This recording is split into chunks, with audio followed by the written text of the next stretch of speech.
Hello, hello, you can hear me? Yeah. Yes, I hear you now. Uh, Awesome. Hi, how's it going? it's okay. It's okay. How are you?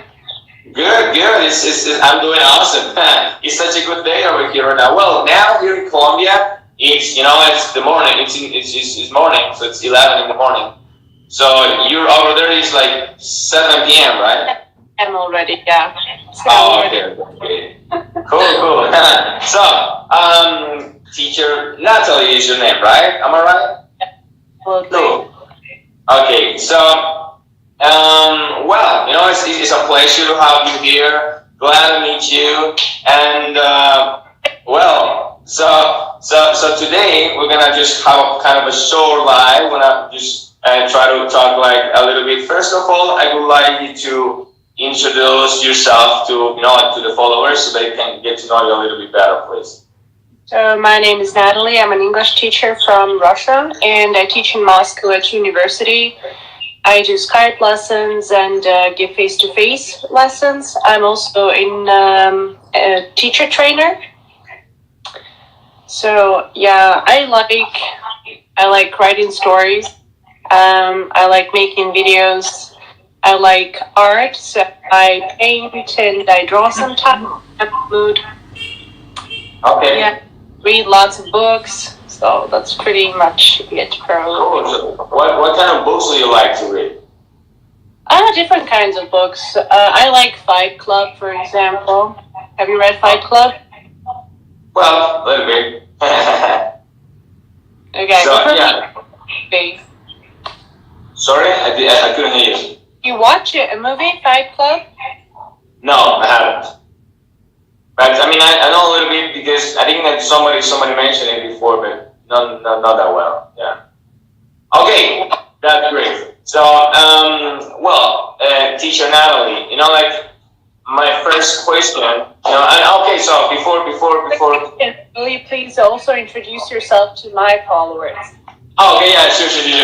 So, hello everybody. I'm Andrew. I'm Colombian, and well, a little bit about myself. Well, I was when I was 17, I started living in England, and then I moved to the States, and I started working in the States. And when I was around 20, 22, 21, I came back to Colombia. So I learned to speak English, like in a real environment. I mean, I didn't go to like any English school.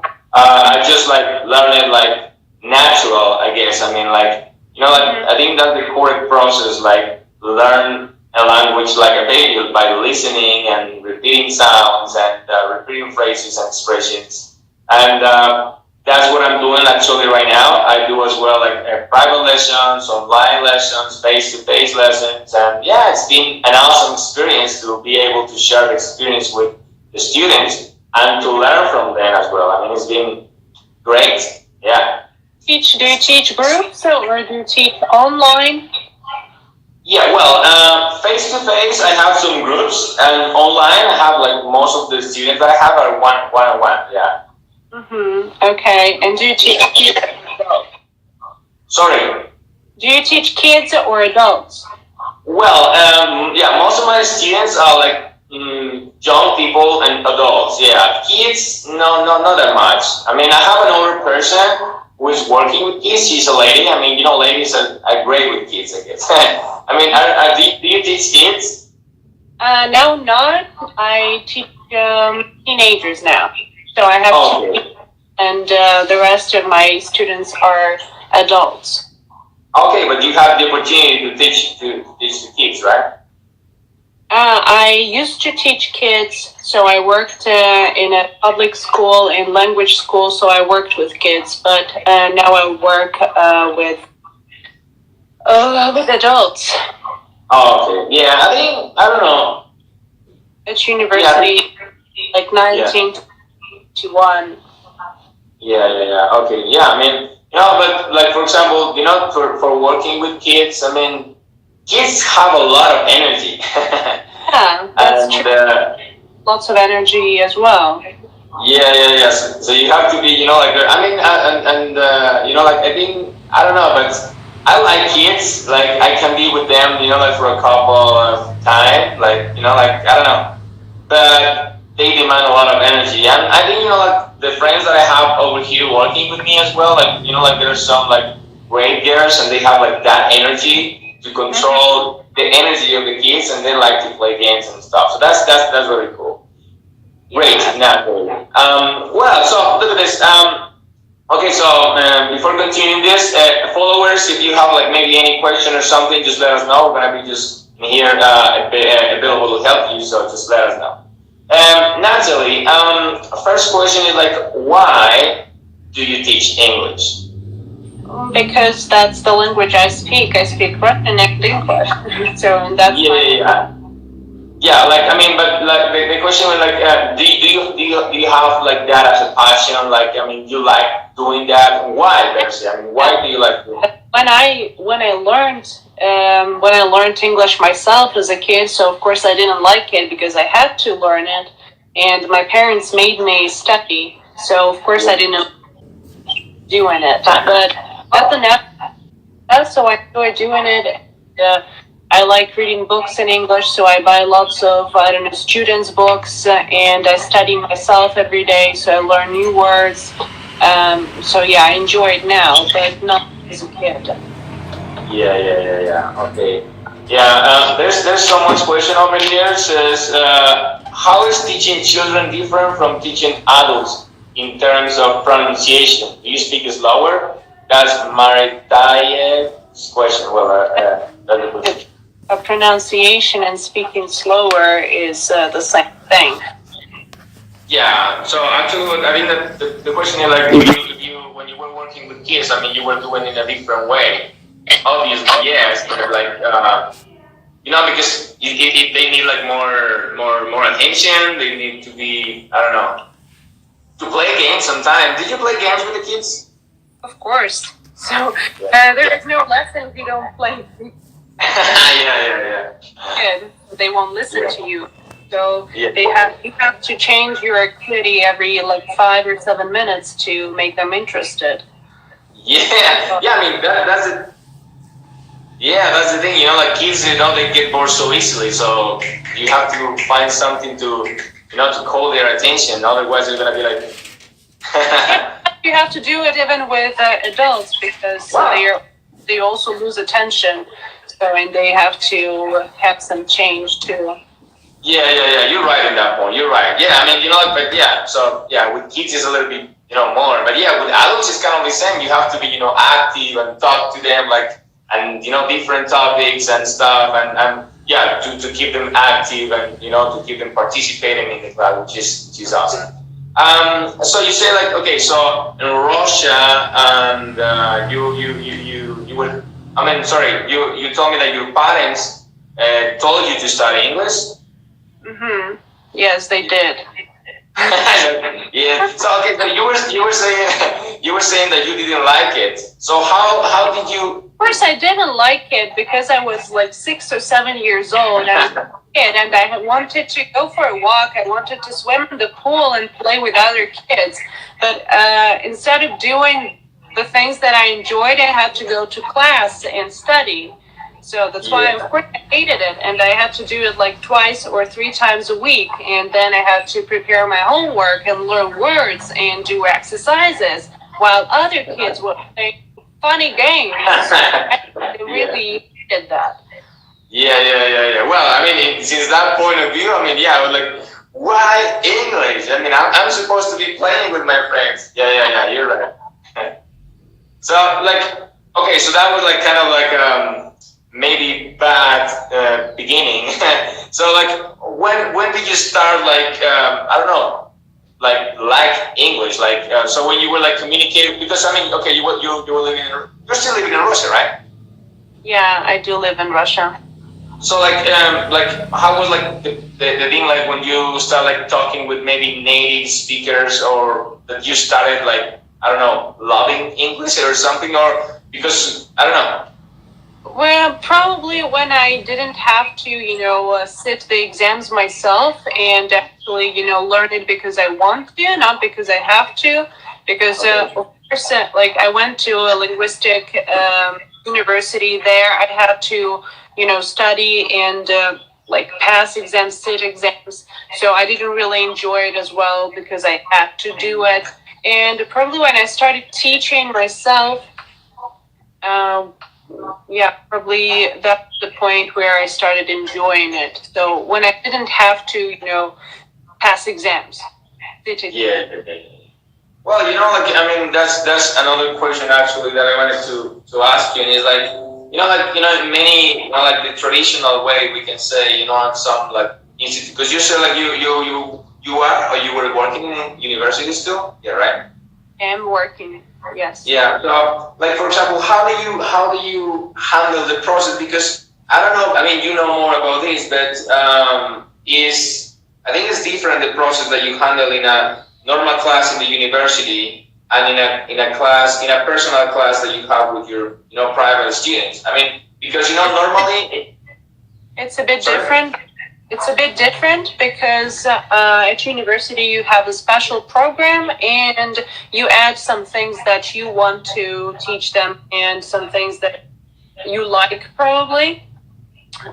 For example, at my university, I teach advanced students, so they have a quite good level. So I do many things with them. So I can read lots of books, like from grammar to classics. So we can do really, really cool stuff. And my private students, not all of them, but like the majority of my private students are not advanced.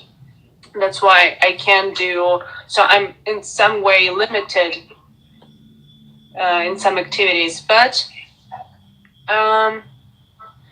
what is common probably is the games that I can use. So I can teach both like at university and with my private students, so we can learn like phrasal verbs in a game, like idioms in a game, or like grammar using some games. So there are some general things that are in common. Yeah. Because I mean, I'm pretty sure, like, okay, as you were saying, like the classes that you have like online with your private students are like, I'm pretty sure like they are like even like I mean people and your students, like private students, they feel more like comfortable maybe in your classes, or they feel more like I don't know, because the environment as well is different, because the people that they are in the university, sometimes there are people they don't want to be there, but they have to be there. You know what I mean? It really depends, because sometimes classes are fun, sometimes they are serious. For example, with my first year students, we have to prepare for FCE exam. And so, for example, this Saturday, they have to sit this exam. So we had a couple of months, preparing for it, like very hard. Of course, I try to do something fun in between the tests. But in general, of course, it is tiresome. And probably you won't really enjoy writing tests all the time. Yeah. Sometimes you have to go just to practice, because like all these FDs, EIL, somebody said about IELTS, these are, so you just have to learn the system, how it works, and it is boring. Yeah, and it's, for example, these kind of tests, I mean, you need grammar too. I mean, like, because that's kind of another question. Like some people, like sometimes they say like, okay, I think grammar is important, but I don't like to learn grammar because it's too boring. I prefer like practicing. So what do you think about it? I mean, about grammar and like practicing English in a different way. So it really depends on your goals. So if you are passing some exams, if you're sitting some exams, so it is necessary to have some basics. For example, if it's FCE, it is the upper intermediate level of your like speaking and grammar. So CAE, like advanced one. But if you're just learning English for yourself, and if your main goal is to speak, so you need just like basic grammar and like focus more on speaking rather than like grammar.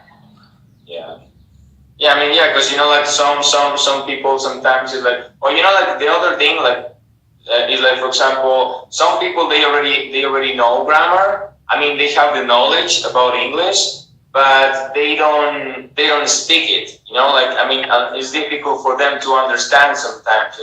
So, like, what do you recommend, like, for example, for improving, like, the listening part? Because mostly of the people are struggling with listening and, well, speaking part too. Because some of them, they already have the knowledge, like the grammar, you know. Just listen and then they don't really speak it. So many people, I'm sure that many people listen to us now and like they understand like most of the part, but then they can't say anything. So just listening doesn't really work. So speaking, practice speaking. So it doesn't matter like if you make mistakes or not, just try it.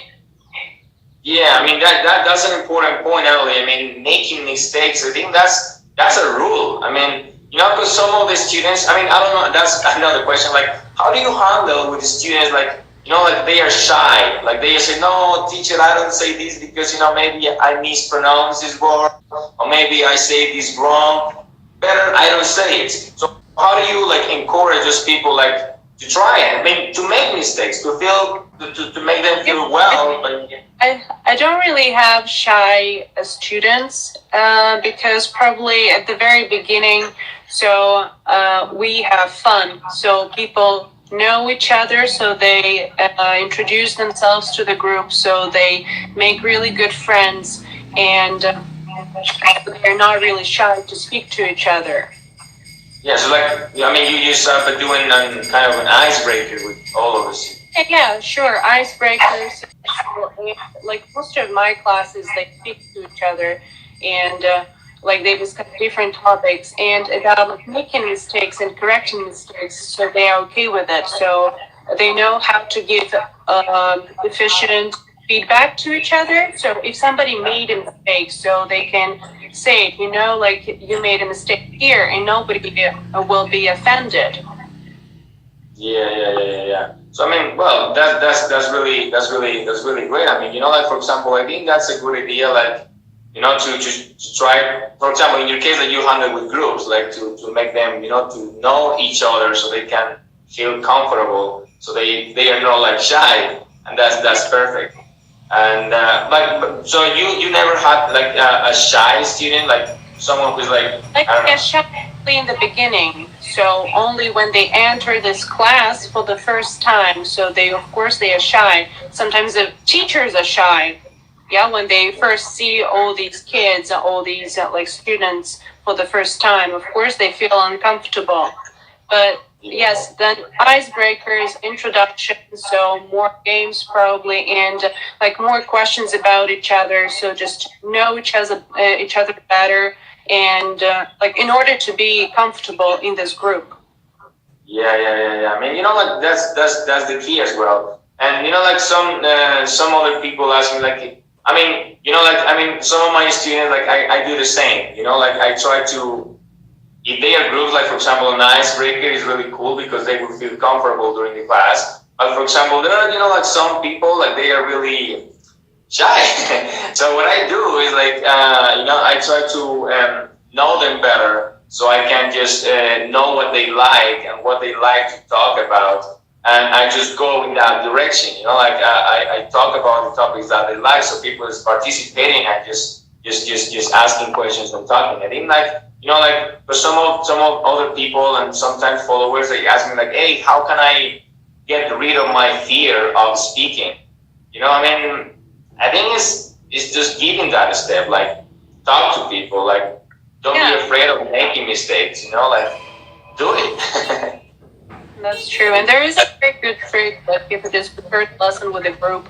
So students are usually shy to speak about themselves, and like if you just ask them directly, like tell me about yourself, it might cause some problems. Like they will just probably shut up and like don't like they won't say anything.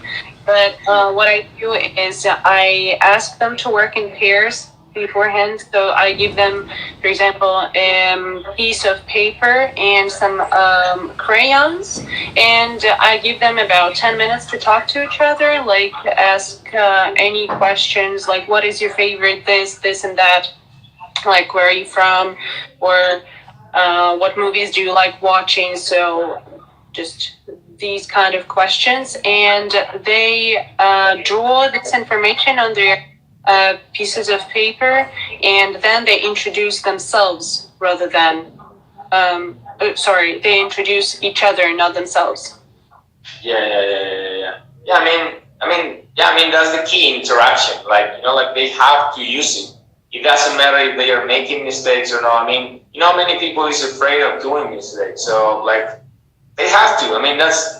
That's the thing. That's the way they learn. All the time I tell the people like they gotta try to be babies again. Like when they're learning a new language. Like make mistakes. A baby sometimes babies just say words. Babies doesn't say like a perfect phrase. Sometimes babies just say words, but we understand them. So that's the point. And little by little, word by word, more phrases, more vocabulary. Yeah, it's just a process. But the point is like sometimes people think like they started like learning English and they want to speak like Nat. And yeah, I think it's a process. Sometimes I just tell my students like learn to love the process. Like in the process where you really are going to learn, and that's something like that. So another question is like like some students as well they struggle sometimes with they say about vocabulary. So what's your recommendation about like learning new vocabulary? Like what's your advice for them? Because some of them they say like, hey teacher, Nathaly, maybe is it okay if I learn word by word and say like, for example, I repeat the word house and they translate it into their language and they learn word by word and repeat it. That's what many people say. What's your advice for learning new vocabulary and phrases? Maybe separating them in kind of groups. So, for example, if you learn, I don't know, some vocabulary about the house, so what you can find in the house, so it is kind of a group. So, house. So, not only repeating, probably writing some words, so these words down, so several times that you can remember the spelling. And then, so if you're doing it on your own, you're trying to learn the words on your own, you can use there are lots of apps right now. So the one that I usually advise is Quizlet. So they have an application for phones and there's a website. So there are many like options to practice your vocabulary. So there are many games, tests, so which makes it easier to learn words. So if you don't use any apps or websites, you can make sentences. So that would be really effective. So make sentences with these words. So make stories with these words. So remember the context, like where you used it. So for me, it is now easier to remember all the vocabulary because I'm teaching it. So while preparing, for example, I write it down in my notebook first, then I make, these cards with these words. So it is what time I write them down. Then sometimes I make videos with the same words that I teach to my groups, for example, at university. So it is the third time I write them or type them. Then I pronounce them. So I voice those words, for example, if it is a video. Yes, and then I make examples with these words. Yeah. Someone said, like, what's the most important at the beginning? Learn words or grammar? So probably both. So only words, they won't really help you to be understood, probably. Some basic grammar, like my name is... Yeah, so some basic structures, so I think they are very necessary.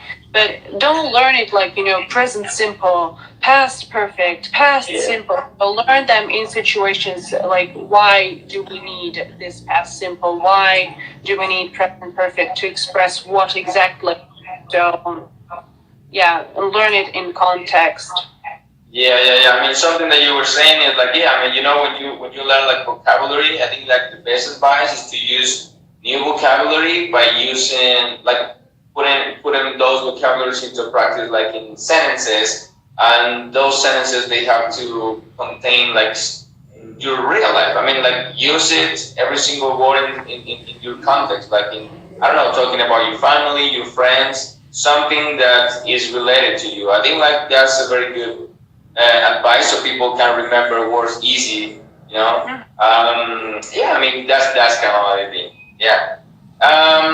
Well, Natalie, I think like, well, just talking about this, and I think one of my final questions, and out of the topic, is like, do you like soccer?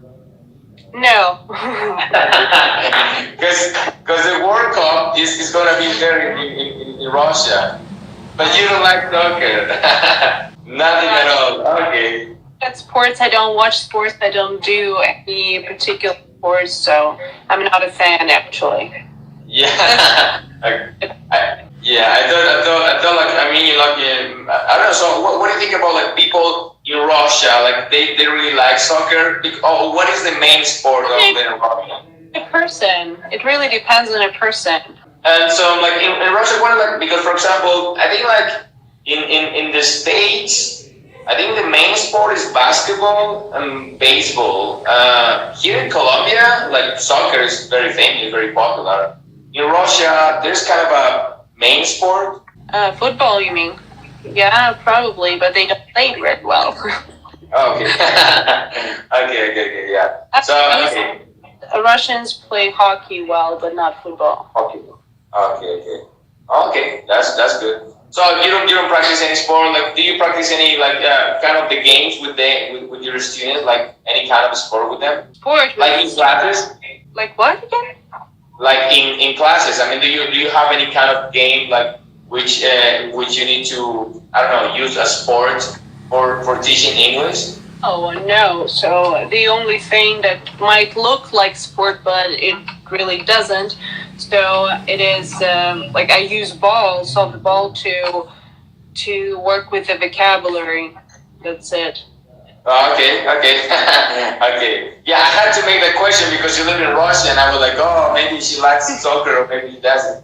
Okay. So yeah, I mean that was kind of my final question. So like finally, I just gotta say like thank you very much for being here, and really appreciate you. And like well, so I don't know, maybe I thought maybe in the future we can make another live. That would be super cool to talk about maybe another topic with the followers. And that's it, Nathaly. Thank you very much for being here. Thank you very much, guys. Thanks for watching. Yeah, so that's it, guys. That's it for today. I'll see you guys later. Bye bye. Bye, Nathaly. Bye.